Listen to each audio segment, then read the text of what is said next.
नमस्कार दोस्तों। हमारी आज की कहानी है सीख जो जीवन बदल दे। एक राजा था जिसका नाम रामधन था। उनके जीवन में सभी सुख थे। राज्य का कामकाज भी ऐशो आराम से चल रहे थे।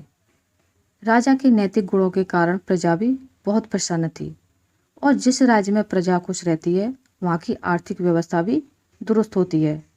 इस प्रकार हर क्षेत्र में राज्य का प्रवाह अच्छा था।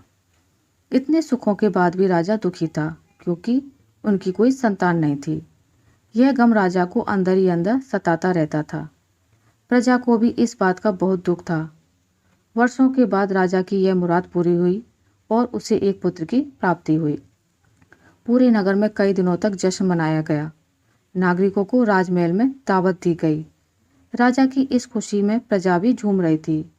समय बीतता जा रहा था। राजकुमार का नाम नंदन सिंह रखा गया। पूजा पाठ एवं इंतजार के बाद राजा को संतान प्राप्ति हुई थी, इसलिए उसे बड़े लाड़ प्यार से रखा जाता था। लेकिन अति किसी बात की अच्छी नहीं होती। अधिक लाड़ ने नंदन सिंह को बहुत बिगाड़ दिया था। बचपन में तो नंदन की सभी बातें दिल को लुभाती थी, पर बड़े होते होते यही बातें बदतमीजी लगने लगी थी। नंदन बहुत ज़्यादा जिद्दी हो गया था। उसके मन में अहंकार आ गया था। वो चाहता था कि प्रजा सदैव उसकी जय जयकार करे, प्रशंसा करे। उसकी बात ना सुनने पर वो कोलाहल मचा देता था। बेचारे सैनिकों को तो वो पैर की जूती ही समझता था। आए दिन उसका प्रकोप प्रजा पर उतरने लगा था। वो खुद को भगवान के समान पूजता देखना चाहता था। आयु तो बहुत कम थी, लेकिन अहम कई गुना बढ़ चुका था। नंदन के इस व्यवहार से सभी बहुत दुखी थे। प्रजा आए दिन दरबार में नंदन की शिकायत लेकर आती थी, जिसके कारण राजा का सिर लज्जा से झुक जाता था। यह एक गंभीर विषय बन चुका था। एक दिन राजा ने सभी खास दरबारियों एवं मंत्रियों की सभा बुलवाई और उनसे अपने दिल की बात कही कि वे राजकुमार के इस व्यवहार से अत्यंत दुखी हैं। राजकुमार इस राज्य का भविष्य है। अगर उनका व्यवहार यही रहा तो राज्य की खुशहाली चंद दिनों में ही चली जाएगी। दरबारी राजा को सांत्वना देते हैं और कहते हैं कि आप हिम्मत रखें, वरना प्रजा निस्सहाय हो जाएगी। मंत्री ने सुझाव दिया कि राजकुमार को एक उचित मार्गदर्शक एवं सामान्य जीवन के अनुभव की जरूरत है। आप इन्हें गुरु राधा गुप्त के आश्रम में भेज दीजिए। सुना है वहाँ से जानवर भी इंसान बनकर निकलता है। यह बात राजा को पसंद आई और उसने नंदन को गुरुजी के आश्रम भेजने का निर्णय लिया। अगले दिन राजा अपने पुत्र के साथ गुरुजी के आश्रम पहुंचे। राजा ने गुरु राधा गुप्त के साथ अकेले में बात की और नंदन के विषय में सारी बातें कहीं। गुरुजी ने राजा को आश्वस्त किया कि वे जब अपने पुत्र से मिलेंगे तब उन्हें गर्व महसूस होगा।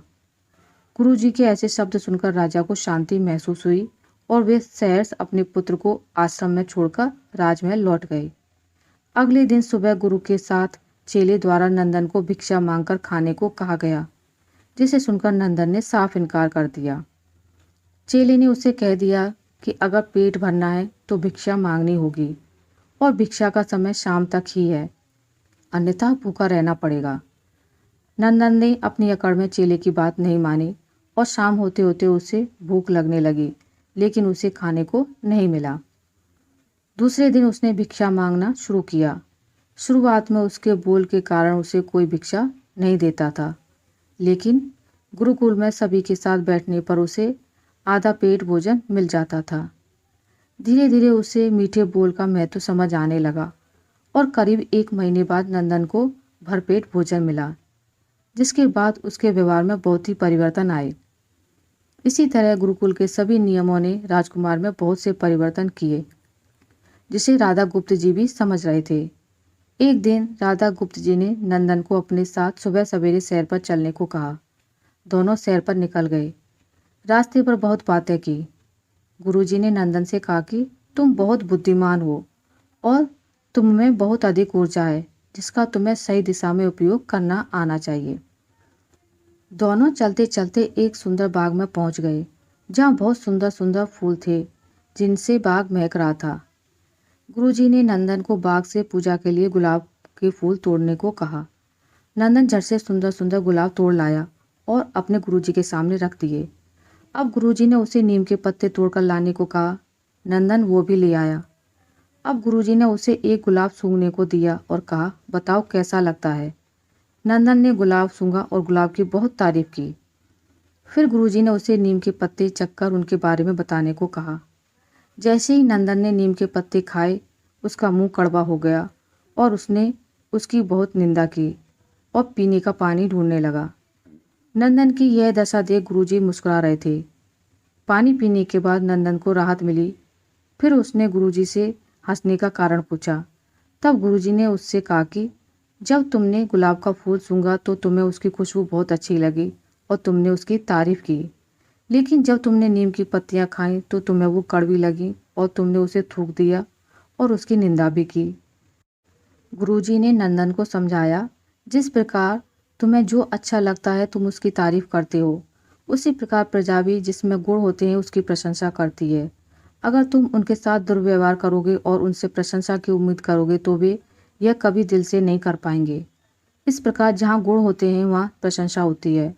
नंदन को सभी बातें विस्तार से समझ आ जाती हैं और वो अपने महल लौट जाता है। नंदन में बहुत परिवर्तन आता है और वो बाद में एक सफल राजा बनता है। गुरु की सीख ने नंदन का जीवन ही बदल दिया। वो एक क्रूर राजकुमार से एक न्यायप्रिय दयालु राजा बन गया। हम में गुण होंगे तो लोग हमें हमेशा पसंद करेंगे, लेकिन अगर हम अवगुणी हैं तो हमें प्रशंसा कभी नहीं मिल सकती। आशा करती हूँ आपको मेरी आज की कहानी अच्छी लगी होगी। अगर आपको मेरी कहानी अच्छी लगी है तो इसे लाइक करें, ज़्यादा से ज़्यादा शेयर करें और अगर आप मेरे चैनल पर नए हैं तो इसे सब्सक्राइब करना ना भूलें। मिलते हैं एक नई कहानी के साथ, तब तक के लिए नमस्कार।